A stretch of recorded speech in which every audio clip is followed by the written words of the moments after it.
জাতীয় কবির ১২৬তম জন্ম জয়ন্তীতে ত্রিশালে চলছে নজরুল মেলা। প্রেম সাম্য বিদ্রোহের কবি জাতীয় কবি কাজী নজরুল ইসলাম ১৯১৪ সালে ১৪-১৫ বছর বয়সে ত্রিশালের মাটিতে। আজকে জাতীয় কবি নেই আমাদের মাঝে, কিন্তু ইতিহাসের পাতায় পাতায় এখনো জেগে আছে। তাই আমরা জাতীয় কবির স্মরণে প্রতি বছরে ৩ দিন ব্যাপী জন্ম জয়ন্তী পালন করে থাকি। আবারও চলে এসেছি জাতীয় কবি কাজী নজরুল ইসলামের ত্রিশালের নজরুল মেলায়।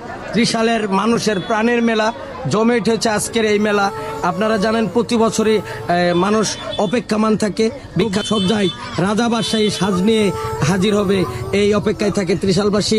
মেলা হয়তো আপনারা দেখতেই পাচ্ছেন, আমরা এখানে ব্যাপক পরিসরে সাজিয়েছি, যেহেতু আমার বাড়ি ত্রিশালের নদারের গ্রাম, যার কারণে আমি চেষ্টা করছি। এবং শুধু বাংলাদেশ নয়, আমার কিন্তু পরিচিত বিভিন্ন রাষ্ট্রেও আমার সুপরিচিত রয়েছে, যার কারণে আজকে আমি বরাবরের মতো এবারও এসেছি। সকলকে মানে এই মেলাতে, নজরুল মেলাতে আমন্ত্রণ রইল।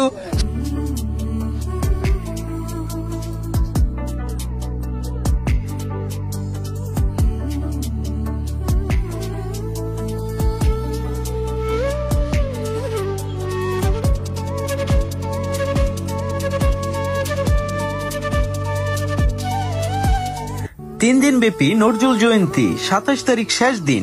আপনি কবে আসবেন অবশ্যই কিন্তু কমেন্টে জানাবেন।